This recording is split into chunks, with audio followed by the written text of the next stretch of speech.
Pride and Prejudice, by Jane Austen, Chapter 41. The first week of their return was soon gone. The second began. It was the last of the regiment's stay at Meryton, and all the young ladies in the neighbourhood were drooping apace. The dejection was almost universal. The elder Miss Bennets alone were still able to eat, drink, and sleep, and pursue the usual course of their employments. Very frequently they were reproached for this insensibility by Kitty and Lydia, whose own misery was extreme, and who could not comprehend such hard-heartedness in any of the family. "Good heaven! What is to become of us? What are we to do?" they would often exclaim in the bitterness of woe. "How can you be smiling so, Lizzy?" Their affectionate mother shared all of their grief. She remembered what she had herself endured on a similar occasion 25 years ago. "I am sure," said she, "I cried for 2 days together when Colonel Miller's regiment went away. I thought I should have broken my heart." "I am sure I shall break mine," said Lydia. "If one could but go to Brighton," observed Mrs. Bennet. "Oh yes, if one could but go to Brighton, but papa is so disagreeable. A little sea-bathing would set me up for ever." "And my Aunt Phillips is sure it would do me a great deal of good," added Kitty. Such were the kind of lamentations resounding perpetually through Longbourn House. Elizabeth tried to be diverted by them, but all sense of pleasure was lost in shame. She felt and knew the justice of Mr. Darcy's objections, and never had she been so much disposed to pardon his interference in the views of his friend. But the gloom of Lydia's prospect was shortly cleared away, for she received an invitation from Mrs. Forster, the wife of the colonel of the regiment, to accompany her to Brighton. This invaluable friend was a very young woman, and very lately married. A resemblance in good humour and good spirits had recommended her and Lydia to each other, and out of their 3 months' acquaintance they had been intimate too. The rapture of Lydia on this occasion, her adoration of Mrs. Forster, the delight of Mrs. Bennet, and the mortification of Kitty, are scarcely to be described. Wholly inattentive to her sister's feelings, Lydia flew about the house in restless ecstasy, calling for everyone's congratulations, and laughing and talking with more violence than ever, whilst the luckless Kitty continued in the parlour, repined at her fate in terms as unreasonable as her accent was peevish. "I cannot see why Mrs. Forster should not ask me as well as Lydia," said she, "though I am not her particular friend. I have just as much right to be asked as she has, and more too, for I am 2 years older." In vain did Elizabeth attempt to make her reasonable, and Jane to make her resigned. As for Elizabeth herself, this invitation was so far from exciting in her the same feelings as in her mother and Lydia, that she considered it as the death warrant of all possibility of common sense for the latter; and detestable as such a step must make her if it were known, she could not help secretly advising her father not to let her go. She represented to him all the improprieties of Lydia's general behaviour, the little advantage she could derive from the friendship of such a woman as Mrs. Forster, and the probability of her being yet more imprudent with such a companion at Brighton, where the temptations must be greater than at home. He heard her attentively, and then said: "Lydia will never be easy until she has exposed herself in some public place or other, and we can never expect her to do it with so little expense or inconvenience to her family as under the present circumstances." "If you were aware," said Elizabeth, "of the very great disadvantage to us all which must arise from the public notice of Lydia's unguarded and imprudent manner, nay, which has already arisen from it, I am sure you would judge differently in the affair." "Already arisen?" repeated Mr. Bennet. "What, has she frightened away some of your lovers? Poor little Lizzy! But do not be cast down. Such squeamish youths as cannot bear to be connected with a little absurdity are not worth a regret. Come, let me see the list of pitiful fellows who have been kept aloof by Lydia's folly." "Indeed you are mistaken. I have no such injuries to resent. It is not of particular, but of general evils which I am now complaining. Our importance, our respectability in the world, must be affected by the wild volatility, the assurance and disdain of all restraint which mark Lydia's character. Excuse me, for I must speak plainly. If you, my dear father, will not take the trouble of checking her exuberant spirits, and of teaching her that her present pursuits are not to be the business of her life, she will soon be beyond the reach of amendment. Her character will be fixed, and she will, at 16, be the most determined flirt that ever made herself or her family ridiculous. A flirt, too, in the worst and meanest degree of flirtation, without any attraction beyond youth and a tolerable person. And from the ignorance and emptiness of her mind, wholly unable to ward off any portion of that universal contempt which her rage for admiration will excite. In this danger Kitty also is comprehended. She will follow wherever Lydia leads. Vain, ignorant, idle, and absolutely uncontrolled. Oh, my dear father, can you suppose it possible that they will not be censured and despised wherever they are known, and that their sisters will not be often involved in the disgrace?" Mr. Bennet saw that her whole heart was in the subject, and affectionately taking her hand, said in reply, "Do not make yourself uneasy, my love. Wherever you and Jane are known, you must be respected and valued, and you will not appear to less advantage for having a couple of, or I may say 3, very silly sisters. We shall have no peace at Longbourn if Lydia does not go to Brighton. Let her go then. Colonel Forster is a sensible man, and will keep her out of any real mischief. And she is luckily too poor to be an object of prey to anybody. At Brighton she will be of less importance even as a common flirt than she has been here.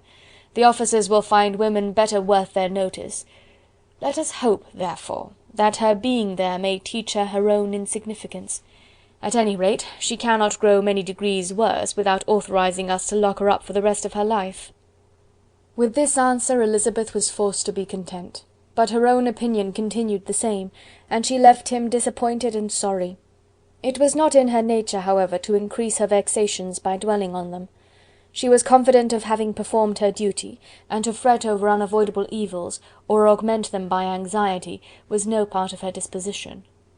Had Lydia and her mother known the substance of her conference with her father, their indignation would hardly have found expression in their united volubility.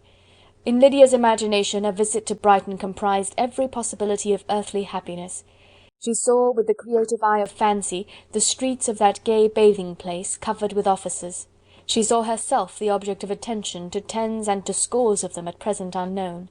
She saw all the glories of the camp, its tents stretched forth in beauteous uniformity of lines, crowded with the young and the gay, and dazzling with scarlet. And to complete the view, she saw herself seated beneath a tent, tenderly flirting with at least 6 officers at once. Had she known her sister sought to tear her from such prospects and such realities as these, what would have been her sensations? They could have been understood only by her mother, who might have felt nearly the same. Lydia's going to Brighton was all that consoled her for her melancholy conviction of her husband's never intending to go there himself. But they were entirely ignorant of what had passed, and their raptures continued with little intermission to the very day of Lydia's leaving home. Elizabeth was now to see Mr. Wickham for the last time. Having been frequently in company with him since her return, agitation was pretty well over, the agitations of formal partiality entirely so. She had even learnt to detect, in the very gentleness which had at first delighted her, an affectation and a sameness to disgust and weary. In his present behaviour to herself, moreover, she had a fresh source of displeasure, for the inclination he soon testified of renewing those attentions which had marked the early part of their acquaintance could only serve, after what had since passed, to provoke her.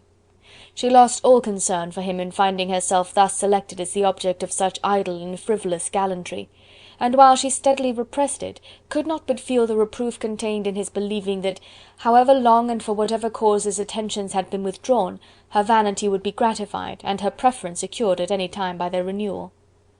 On the very last day of the regiment's remaining at Meryton, he dined, with other of the officers, at Longbourn, and so little was Elizabeth disposed to part from him in good humour, that on his making some inquiry as to the manner in which her time had passed at Hunsford, she mentioned Colonel Fitzwilliam's and Mr. Darcy's having both spent 3 weeks at Rosings, and asked him if he was acquainted with the former. He looked surprised, displeased, alarmed, but with a moment's recollection and a returning smile replied that he had formerly seen him often, and after observing that he was a very gentlemanlike man, asked her how she liked him. Her answer was warmly in his favour. With an air of indifference he soon afterwards added, "How long did you say he was at Rosings?" "Nearly 3 weeks." "And you saw him frequently?" "Yes, almost every day." "His manners are very different from his cousin's." "Yes, very different, but I think Mr. Darcy improves upon acquaintance." "Indeed!" cried Mr. Wickham, with a look which did not escape her. "And pray, may I ask—" but checking himself, he added in a gayer tone, "Is it in address that he improves? Has he deigned to add aught of civility to his ordinary style? For I dare not hope," he continued in a lower and more serious tone, "that he is improved in essentials." "Oh no," said Elizabeth, "in essentials, I believe, he is very much what he ever was." While she spoke, Wickham looked as if scarcely knowing whether to rejoice over her words, or to distrust their meaning. There was a something in her countenance which made him listen with an apprehensive and anxious attention, while she added, "When I said that he improved on acquaintance, I did not mean that his mind or his manners were in a state of improvement, but that, from knowing him better, his disposition was better understood." Wickham's alarm now appeared in a heightened complexion and agitated look. For a few minutes he was silent, till, shaking off his embarrassment, he turned to her again, and said in the gentlest of accents, "You, who so well know my feelings towards Mr. Darcy, will readily comprehend how sincerely I must rejoice that he is wise enough to assume even the appearance of what is right. His pride in that direction may be of service, if not to himself, to many others, for it must only deter him from such foul misconduct as I have suffered by. I only fear that the sort of cautiousness to which you, I imagine, have been alluding, is merely adopted on his visits to his aunt, of whose good opinion and judgment he stands much in awe. His fear of her has always operated, I know, when they were together, and a good deal is to be imputed to his wish of forwarding the match with Miss de Bourgh, which I am certain he has very much at heart."